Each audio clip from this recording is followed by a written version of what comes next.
Ladies and gentlemen, there are some very interesting polling numbers, especially among young people. We've noticed this trend really starting about 6, 7 months ago, and it's carried through the election, through the inauguration. And here we go with people aged 18 to 29. There's a more favorable opinion of the Republican Party in general now. This is from YouGov. You can see their overall poll in terms of favorability. And then in parentheses, those are the people 18 to 29. They've got Trump sitting right now a plus 11, age range 18 to 29 in terms of approval. His overall approval is just plus one in this poll. This is one of the lower ones. There's been several polls that have Trump sitting 55, 56, 57% in total approval rating, sitting anywhere from plus 5 to plus 7. And I think that's probably what he's going to be starting out here his first few days to weeks in the White House. You can see Elon Musk, kind of funny, he's down to even. Musk 2, 3 years ago was seen as a huge positive for society. But you get into politics, you become a more polarizing individual. You can see Joe Biden, kind of odd, the 18 to 29-year-olds have a little bit more favorable opinion than everyone. Biden sitting minus 19 at a 39% approval rating. Zuckerberg sitting at a 29%, and he's trying to change his image. We'll see if he does that. But I'm not sure, a lot of this is accurate, honestly, and looking at it. They've got Harris sitting minus 8. I could see that. They've got Vance sitting minus 6. That surprises me. After the debate, Vance's numbers were a lot better than they were because they were like minus 12, minus 13. Then he brought it up to right where Walls was. But either way, that's very interesting. And you also do have this. This is CNN coming out and admitting that people want all illegal immigrants deported. There's been this thing from the left. It's like, well, some of them should stay. They've been established. They've got families here. There's arguments. The left will be like, well, yeah, the ones that commit crimes, they can go back, even though originally, remember back in 2020, they said Trump was too hard on immigration and that everything needed to be opened up and you need to let more and more people come in. There was actually no plan. It was just let more people in. And that's why they said Trump's this big bad racist. We're going to take away all the things he put into place in 2020, which, by the way, if you go back to Trump's first term, especially towards the end, he was kind of saved by COVID in terms of the immigration going way down. Now, I agree with Trump's overall plan to limit immigration, but I just think the way it was enacted right after COVID in late 2020, the immigration numbers started to get worse. And then Biden comes into office, gets rid of all of Trump's executive orders defending the border, and it just skyrockets times 3, based on where it was under Trump versus Biden. But either way, you can see this. Deport all illegal immigrants. This is just all illegal immigrants. Should be a very simple thing. And people they respond. You've got 55%. These are different pollsters. New York Times, Marquette, CBS, ABC, 64, 57, 56. So that demonstrates there's an agreement among the majority, mainly the independent right wing, groups, that yes, all illegal immigrants need to be deported. Obviously, how does the left combat this? What do they do? Well, it's media propaganda. And what they'll show is, and it's the first thing they showed, it was like they had the clip ready, teed up, waiting to go when Trump deleted the app that some of the migrants were trying to use to become legal citizens in America. They were waiting at the border. The app gets deleted, and the viral video immediately goes crazy with the woman crying. So they want to play to people's emotions. The right understands that they're already trying to combat it, but it's more so also, and I think this is going to be the main argument that liberals use, they're going to say the costs are so ridiculous. And they also, with another thing they'll also say in terms of the immigration, and I'm not going to get into this too much, but they'll say, well, the crimes are down with illegal immigrants versus American citizens. I think if you separate that in terms of demographics, it's a little bit different of an argument, what you're making, let's be honest. But they'll also say that.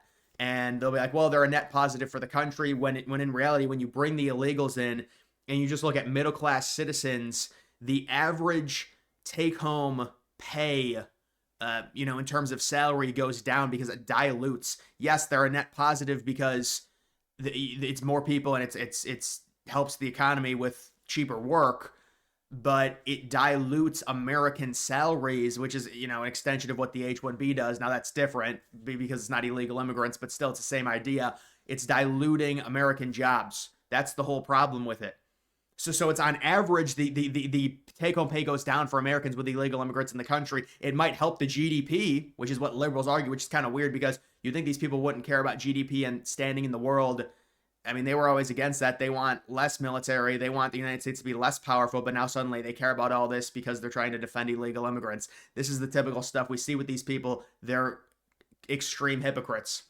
But listen, this shows we want them all deported, and the media is they're gonna say, well, this is disgusting. Listen to all these horrible, terrible stories of people being deported when they're great, people. They should get visas or whatever. And then that's probably not going to work. And then they'll go to, oh, it's costing the United States so much money. Trump's killing everything because these illegals are being deported and no one does the jobs now. That's the second thing they're going to do. So you just have to be careful about that. But Trump needs to try and deport as many as possible. The problem is we don't have accurate numbers on how many illegals are in the country right now and in their status, because a lot of them came over on temporary visas. That's another thing. A lot of these people, they didn't even have to be illegal because of the amount that Biden let into the country. Most of them are on like temporary visas, so it's even worse. And so Trump should get rid of those people as well, you would think. But because that's another thing that liberals do in terms of like trying to get as many people into the country as possible, because they know when a Republican gets back into office, the immigration law is immediately going to change, which is exactly what happened. So we'll have to see what ends up happening here, but there is an agreement with obviously not left-wing people, but independents and right-wing people that as many as possible, preferably all. I mean, you can't get every single one, and it just is what it is. A lot of them there's reports, we'll see if this is true. A lot of them are self-deporting. I'm not too sure that, and apparently the raids are happening. We'll see how those go. I mean, I was told they were going to happen on the 20th or the 21st, but building up an infrastructure to where you can actually deport this many people is challenging, and it costs a lot of money. And that's kind of what they're going to be arguing against, I would imagine, against these all these deportations. But their deportations are going to happen, especially of the criminals. I'm just wondering, how many can you actually get out? And will we have an accurate head count on the amount of people here, whether it's a temporary visa, whether they're just straight up illegal and we don't know where they are? Is there even an estimation on that? And apparently now, you've got ICE going around offering people like $500 to rat out illegal immigrants and stuff just because there's so many of them, especially in the big cities. They're just all over the place. And I've seen videos of that as well. So, there's different strategies. I'm sure some of them did self-deportate. We're probably going to get some type of numbers on the amount that left right before Trump came in, because if you are an illegal immigrant, you look at this and you see, Trump coming in, would you really want to risk legal problems and you just leave and go back to your country?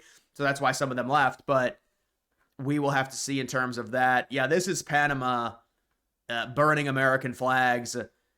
Remember, the United States were the ones that built the Panama Canal. It took 10 years, back in 1904 to 1914.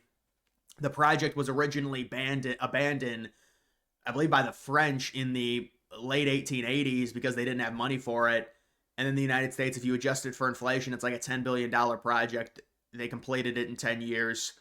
And we controlled the Panama Canal and then gave it up for nothing.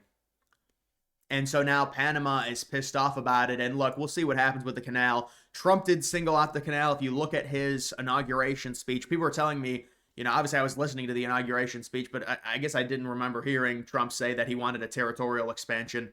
But I would imagine he would be referring to Greenland. And then the speculation is, well, Trump didn't want to mention Greenland by name because Greenland is thought of as more of a negotiation process, first with Greenland and Denmark, and then the United States and Greenland directly. And Panama, it would be more of a hostile. I'm not going to use the word hostile, more of a takeover. Because they're not, listen, they need I don't know if they need it, but the government there is very reliant on the tolls from the canal. But this is what Trump does. Worst case scenario, get the China influence out of the canal. We built the canal. It cost $10 billion. It's extremely important for connecting two major oceans, the Atlantic and the Pacific. So this is absurd.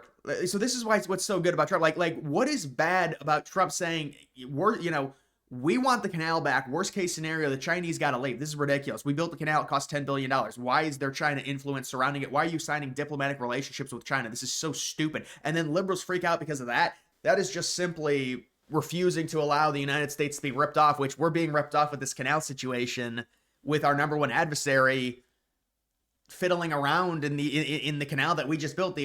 Well, we didn't just build it, but it was built a century ago, and we built it. So why would we allow the Chinese to have influence there? What sense does that make? But listen, this is what happens. People are going to respond. They're angry. It is what it is. I can understand why they're angry. I mean, but there's always two sides: favorability versus unfavorability rating. And so this is what I was talking about. You can see, really, the Trump family is highly thought of. It looks like there. And then you've got this. This is another big poll. Gen Zers who identify as liberals in 2021. This is when Biden came into office 4 years ago, 41%. So that's down 14%. It's down to 27%. And then, wow, dude, it looks like Gen Z is turning moderate, if this is correct. You've got the Gen Zers who identify as conservatives up 8%. And, you know, the whole thing, I think these generations, people are just obsessed with the generations now. Maybe that's how it's always been. But every time I see something, it's always about Gen Z, Gen X, Boomer. I mean, maybe it's always been like that, but it's nowadays it's every sentence it's something about Gen Z or something. But I would be a part of Gen Z, I believe.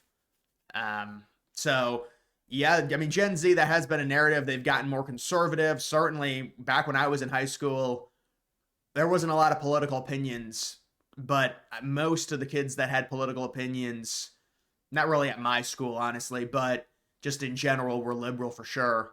That was back like 2017, 2018. And yeah, I mean, you're talking about 27 versus 24%. It's just one poll, but it is that's a crazy culture shift. It is. There's no doubt about it. So, and by the way, that was kind of the liberal cope. They were like, and this is why you can never say this because these things shift so quickly, but it was looking like, if you go back, even after Trump won his first time, all the old people are Republicans, the young people are all liberals. When the old people die off, it's going to be very bad for Republicans. And now, I mean, Kamala Harris was like winning people above the age of 65. Over Trump? How crazy is that? Or at least it wasn't like Trump won old people by like 8 points or something. That didn't happen. And Trump is now performing a lot better and Republicans are performing a lot better with young people. So, which is pretty remarkable considering colleges and how liberal they are. Imagine if colleges were more center left or just, you know, non-biased in terms of being liberal. The young kids would be very conservative if that were the case. Because a lot of these kids have got caught up in the college indoctrination. When you go to these college campuses, there's really not a choice, liberal versus conservative. Liberalism is a way of life. And if you want to be a good person, you have to be a liberal. That's kind of the slogan that a lot of these colleges go by. And so even with all of that, you've got these young kids shifting. Because a lot of them are, I guess, waking up. But still, it's like crazy with all the college campuses liberal. And now it's 27% versus 24%. A lot of them are politically independent. A lot of them don't have an opinion, I'm guessing. But just, you know, it's one poll. Maybe it's a little bit, maybe this is just one thing. But I'm just saying there is a shift happening. And that's with all the colleges being liberal cesspools, or at least 95% of them. And so that's pretty remarkable when you think about it. But either way, guys, that is going to do it for this video. Make sure you follow me on X. Link to that's always in the description.